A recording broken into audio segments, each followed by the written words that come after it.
جنت البقیع میں گئے ہوئے ہیں اور وہاں پر استغفار کر رہے ہیں اللہ سے، اور تمام جو بھی وہاں پر مردے دفن ہیں ان کے لیے مغفرت کی دعا کر رہے ہیں۔ بس یہ ثابت ہے۔ باقی اب اس میں جو ہے ہندوؤں سے ہم نے مانگ لی دیوالی، تو دیوالی جو ہے وہ روشنی کی جا رہی ہے اور بتیاں جلائی جا رہی ہیں، تو مختلف لوگوں سے ہم نے بورو کی ہیں چیزیں، جیسے عید میلاد النبی ہے وہ ہم نے کرسچن سے بورو کر لی، یا شیعوں کے تعزیوں کا توڑ کرنے کے لیے ہم نے بات بنا لی۔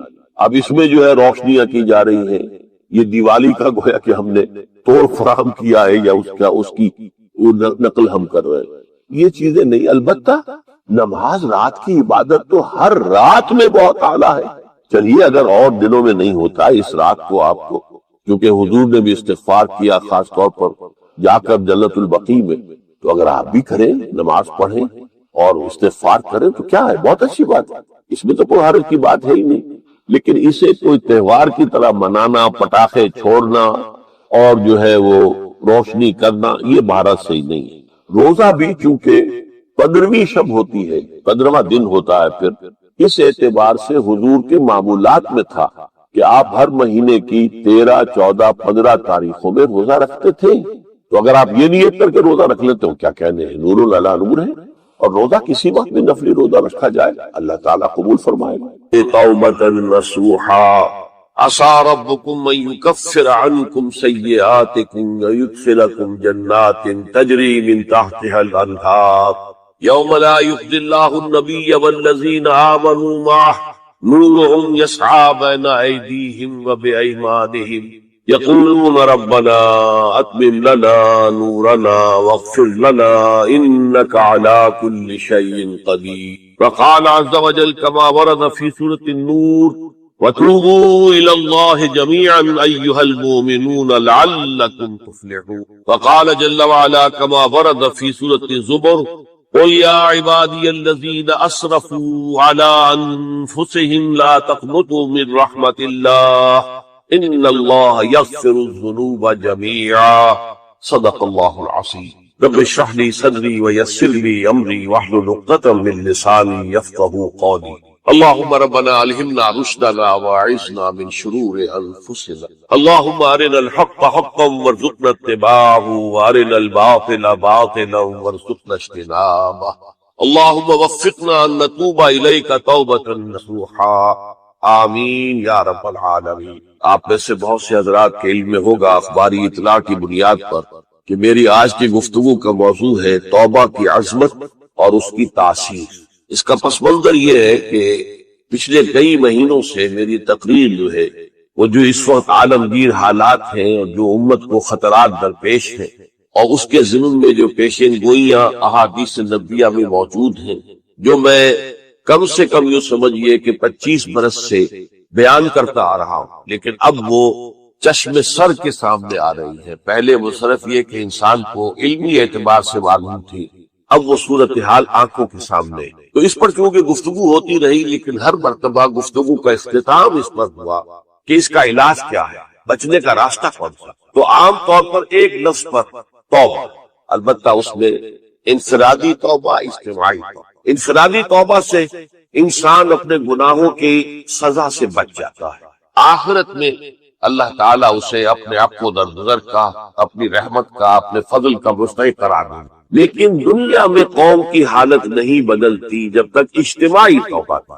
اس اجتماعی توبہ کے ضمن میں مختصراً تو میں نے کچھ باتیں عرض کی ہیں، لیکن پھر بھی چونکہ ہر مرتبہ گفتگو کے اختتام پر یہ بات آتی اور وقت ختم ہو رہا ہوتا تھا، لہذا اس کے بارے میں تفصیل سے گفتگو نہیں ہوئی۔ تو آج میں نے طے کیا کہ جو حالات ہیں وہ تو اب سامنے آ رہے ہیں۔ جو سلسلہ شروع ہو گیا ہے عراق میں، جس کے بارے میں شیرون صاحب یہ کہہ چکے ہیں کہ ان قریب عراق پر ہمارا قبضہ ہو، یعنی امریکہ کا نہیں، اسرائیل کا۔ اور یہ بات بھی اب سامنے آ چکی ہے کہ مڈل ایسٹ کا پورا نقشہ بدل دینے کا پروگرام۔ یہ جو مڈل ایسٹ کے ممالک ہیں یہ کب وجود میں آئے؟ پچھلی صدی، 20ویں صدی میں جو پہلی جنگ عظیم ہوئی، اس سے پہلے یہ پورا علاقہ سلطنت عثمانیہ میں، خلافت عثمانیت، پورا شمالی افریقہ، پورا یہ مغربی ایشیا، حجاز سمیت سارا معاملہ ایک سلطنت، ایک ملک، خلافت۔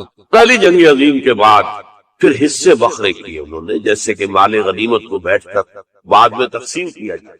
اس عالم عرب کے جو ہے اب ٹکڑے ٹکڑے کر دو اور انہیں باہم تقسیم کر دو۔ مصر، عراق یہ برطانیہ، شام، الجزائر یہ فرانس، لیبیا اطالوی، آگے ہسپانوی، یہ سارے ٹکڑے جو ہوئے تھے اور ملک بنے تھے یہ تو اس وقت کی بندر بانٹ تھی۔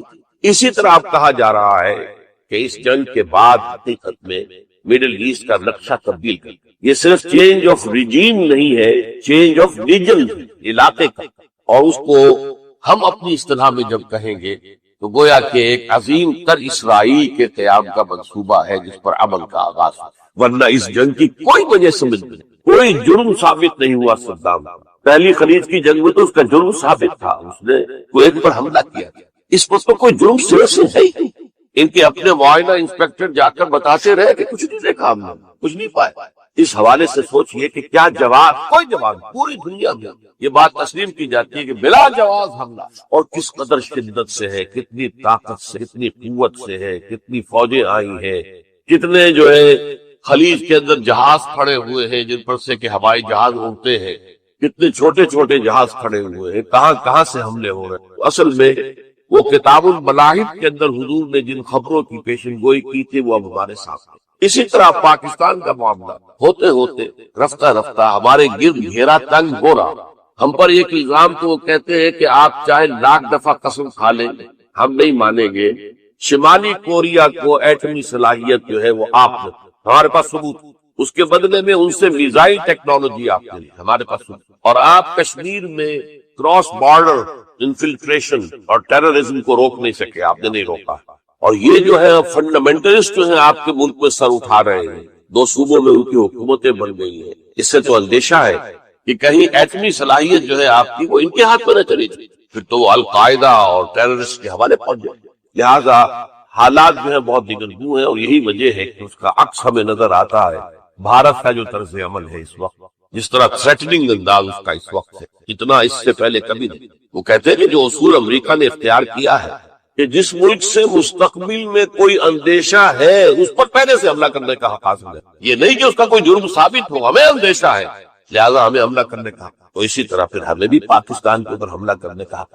بہرحال میں ان میں اب زیادہ وقت صرف نہیں کرنا چاہتا، یہ چیزیں تو اب رائٹنگ آن دی وال کی حیثیت سے ہماری نگاہوں کے سامنے۔ آج میں چاہتا ہوں کہ اس توبہ کے موضوع پر کچھ عرض کروں، اور اس میں بھی ایک خاص بات جس کی طرف بھی میرا ذہن حال ہی میں منتقل، وہ آج میں یوں سمجھیے کہ اضافی طور پر آپ کے سامنے رکھا۔ دیکھیے توبہ کے بارے میں قرآن مجید میں بے شمار آیا ہے، اور توبہ جو ہے ہماری دینی تعلیمات کا ایک اہم ستون۔ میں نے ابھی صرف 3 مقامات سے آیات آپ کو سنائی۔ یا ایھا الذین آمنوا توبوا الی اللہ توبۃ نصوحا، اہل ایمان اللہ کی جناب میں توبہ کرو خلوص کے ساتھ، اخلاص کے ساتھ۔ توبۃ النصوح زبانی کلامی نہیں، توبہ کی تشبیہ نہیں، بالفعل۔ عسیٰ ربکم ان یکفر عنکم، امید ہے تمہارا رب تمہاری برائیوں کو تم سے دور کر۔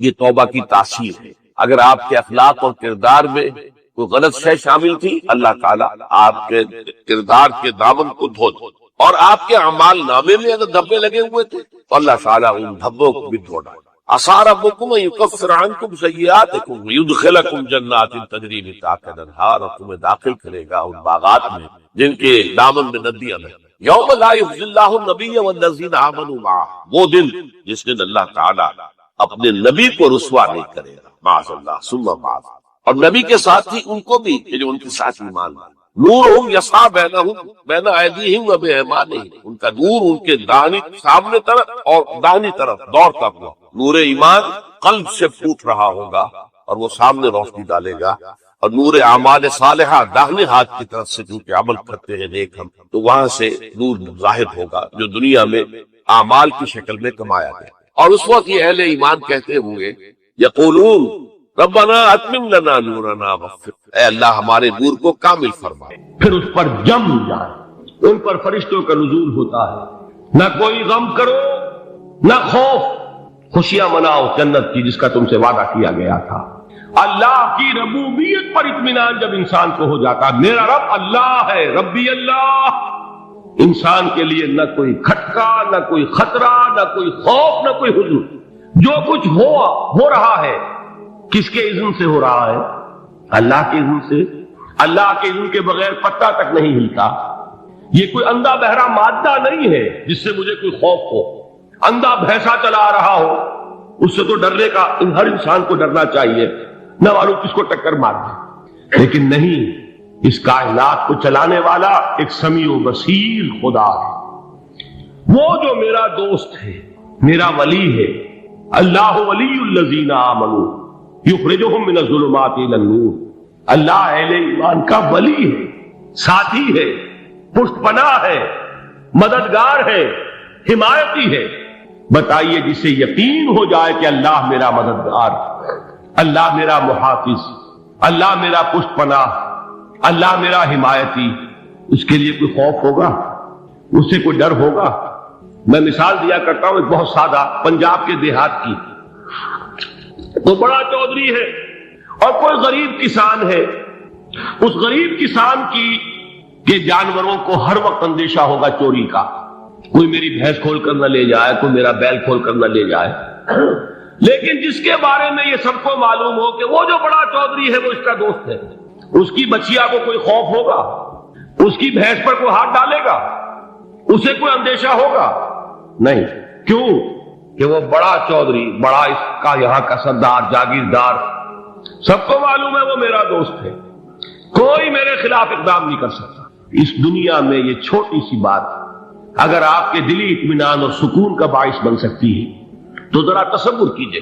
میں لفظ تصور استعمال کروں گا صرف اس لیے کہ اس کا ہم جس کو کہتے ہیں ادراک اور شعور کر نہیں سکتے، اگر کے ساتھ کر سکتے۔ اگر یقین ہو کہ اللہ میرا مددگار اور یقین ہو کہ اللہ ہر آن میرے ساتھ ہے، پھر کوئی خوف؟ کس کا خوف؟ کوئی شے اللہ سے بالا تر ہے؟ کوئی قوت اس سے زیادہ طاقتور ہے؟ کوئی اس کے ارادے کو بدلنے والا ہے؟ کوئی اس کی مشیت کے آڑے آنے والا ہے؟ یہی بات ہے جو حضور نے فرمائی۔ یہ ایمان کا حاصل ہے لب لباب، کہ دیکھو اچھی طرح اس بات کو ذہن نشین کر لو، اگر تمام انسان مل کر تمہیں کوئی نقصان پہنچانا چاہے نہیں پہنچا سکتے مگر جو کچھ اللہ نے لکھ دیا ہو، اور تمام انسان مل کر تمہیں کوئی نفع پہنچانا چاہے نہیں پہنچا سکتے مگر وہ شے جو اللہ نے طے کر دی۔ آپ پھر میں کہوں گا ذرا طاری کیجئے، اسے فرض کیجئے، اسے سوچئے، اگر اس حدیث پر ہمارا دل ٹھکا ہوا ہو تو کسی سے ڈر ہوگا؟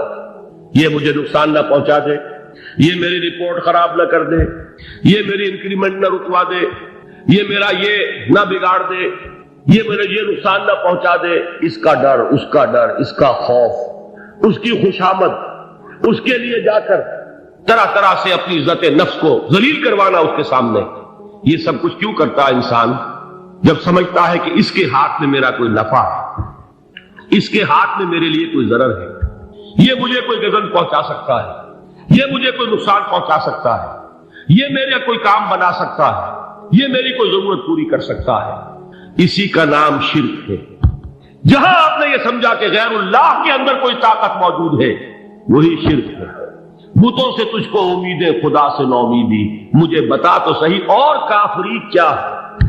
شرک تو یہ ہے جس پر بھی تمہیں یہ خیال ہے، کلمہ ہے یہ کلمہ سوم، لا حول ولا قوت الا باللہ، ذرا اس پر دل کو کبھی اگر آپ تصور کریں، پھر فرض کریں، دل ٹھک جائے، اس پر کوئی طاقت نہیں۔ یہی بات تھی جو شیخ عبد القادر جیلانی رحمۃ اللہ علیہ نے اپنی وصیت میں اپنے بچے سے کہی۔ 11ویں دینے والے ہیں لیکن حضرت شیخ عبد القادر جیلانی کی وصیت اور تعلیمات کو کتنے لوگ ہیں جانتے ہیں؟ یہ جن مقامات تک پہنچے ہیں وہ کس چیز کی بدولت پہنچے؟ انہوں نے جو پیغام دیا وہ کیا تھا؟ اے میرے بچے، جس طریقے سے قرآن مجید میں حضرت لقمان کی نصیحتیں جو ہے نقل کر دی گئی ہیں، میں یہ عرض کروں گا بالفرض اگر قرآن حضرت عبد القادر جیلانی کے بعد نازل ہوا ہوتا تو شیخ عبد القادر کی یہ نصیحتیں بھی قرآن میں درج ہوتی۔ اتنی اونچی نصیحتیں ہیں۔ اے میرے بچے، اس حقیقت کو ذہن نشین کر لے، لا فاعل فی الحقیقت ولا مؤثر الا اللہ، اس کائنات میں نہ کوئی فاعل حقیقی ہے نہ مؤثر حقیقی ہے سوائے اللہ۔ کسی شے میں کوئی تاثیر نہیں اگر اللہ نہ چاہے، آگ جلا نہیں سکتی اگر اللہ نہ چاہے، پانی ڈبو نہیں سکتا اگر اللہ نہ چاہے، زہر ہلاک نہیں کر سکتا اگر اللہ نہ چاہے۔ کوئی چیز فائدہ نہیں پہنچا سکتی اگر اللہ نہ چاہے. تو در در پہ کیوں سر جھکاتے ہو؟ در در پر کیوں جبیں سائی کرتے ہو؟ سب کے سامنے کیوں ہاتھ پھیلاتے ہو؟ ایک اللہ سے مانگو، ایک اللہ کے سامنے زمین پر اپنی جبین رکھو. لا فاعل فی الحقیقت ولا مؤثر الا اللہ. نظر آتا ہے ہمیں کہ پانی پیاس بجھا دیتا ہے، پیاس بجھانے کی صلاحیت پانی میں نہیں ہے، اللہ کے اذن سے. کھانا بھوک مٹا دیتا ہے، بھوک مٹانے کی صلاحیت کھانے میں نہیں ہے، اذن رب میں. دیکھیے یہی یقین تھا. حضرت موسیٰ علیہ السلام کا واقعہ یاد کیجئے. سامنے سمندر آ گیا، قوم دیکھتی ہے پیچھے کہ گرد و غبار کا طوفان. معلوم ہوا کہ فرعون اپنے لشکر سمیت آ گیا. لشکر جب چلتا تھا تیز رفتاری کے ساتھ تو گرد و غبار کا جو طوفان اٹھتا تھا اس کا تصور کیجیے. اور لمحہ بلمحہ وہ قریب آ رہا ہے. پوری قوم نے کیا کہا؟ اے موسیٰ انا لمدرکون، اے موسیٰ ہم کو پکڑے گئے. قرآن مجید نے تو یہاں وہ باتیں نہیں لکھی ہیں، لیکن تورات میں یہ درج ہے کہ بنی اسرائیل جھگڑنے لگے، دست و گریبان ہو گئے موسیٰ کے ساتھ. موسیٰ نے یہاں مروایا لا کر، اس سے تو ہم ہی بہتر تھے. وہاں کھانے کو ملتا تھا، زندگی تو تھی، بیگار ہم کر رہے تھے، موت تو نہیں تھی. اب جو کچھ ہوگا اس کا تصور کرو، جس طریقے سے ہمارے ٹکڑے اڑائے جائیں گے. تو لڑ رہے ہیں حضرت موسیٰ علیہ السلام. یہ تورات کی تفصیل ہے. قرآن میں صرف اتنا آیا ہے، پریشان ہو کر انہوں نے کہا انا لمدرکون، موسیٰ ہم کو پکڑے گئے. اس وقت موسیٰ کا جواب کیا ہے؟ کلا ان معی ربی سیہدین. نہیں، میرے ساتھ میرا رب ہے، وہ راستہ دے گا. بتائیے کہاں راستہ نظر آ رہا ہے؟ یہ ہے ایمان بالغیب. راستہ نظر نہ آئے تب اللہ پر یقین ایمان ہے. جیب میں پیسے ہوں اور تب دل کو اطمینان ہے تو ایمان کس پر ہوا؟ پیسے پر، اللہ پر نہیں. جب وسائل و ذرائع نہ ہو اور پھر یقین ہو کہ اللہ مسبب الاسباب ہے، وہ اسباب کا پابند نہیں ہے، وہ اسباب کا محتاج نہیں ہے، اسباب اس کے محتاج ہے. اگر یہ یقین ہے تو اللہ پر ایمان ہے. یہ نہیں ہے تو تمہارا ایمان اسباب پر ہے، وسائل پر ہے، ذرائع پر ہے، مادیات پر ہے، اللہ پر نہیں. اس وقت کہاں راستہ تھا؟ کوئی راستہ تھا؟ سمندر ہے اور ادھر سے لشکر آ گیا ہے. کلا ان معی ربی سیہدین. اب دیکھیے ایمان کہہ دینا آسان ہے، ہوا معکم اینما کنتم، جہاں کہیں بھی تم ہوتے ہو اللہ تمہارے ساتھ ہوتا ہے. لیکن اس کا یقین قائم ہو جائے تو زمین و آسمان کا فرق واقع ہو جائے. یہی بات ہوئی حضور کے ساتھ. غار ہے، چھپے ہوئے ہیں محمد رسول اللہ اور آپ کے وہ یار غار ابو بکر صدیق رضی اللہ تعالی عنہ. اقبال نے حضرت ابو بکر کی شان میں چند اشعار پڑھے صرف، لیکن واقعہ یہ ہے کہ بھاری بھاری نظموں پر اور قصیدوں پر بھاری، طویل ترین نظمیں اور قصیدے ہوں ان پر بھاری. ہمتیں ابو بکر کی ہمت جو ہے، کشت ملت را جو اب جیسے بارش سے کھیتی اپجتی ہے، ابو بکر کی ہمت اور عظیمت اس امت کو اسی طرح سینچنے والی ہے. ثانیے اسلام و غار و بدر و قب، وہ دوسرے تھے اسلام میں، دوسرے. پہلے کون تھے؟ انا اول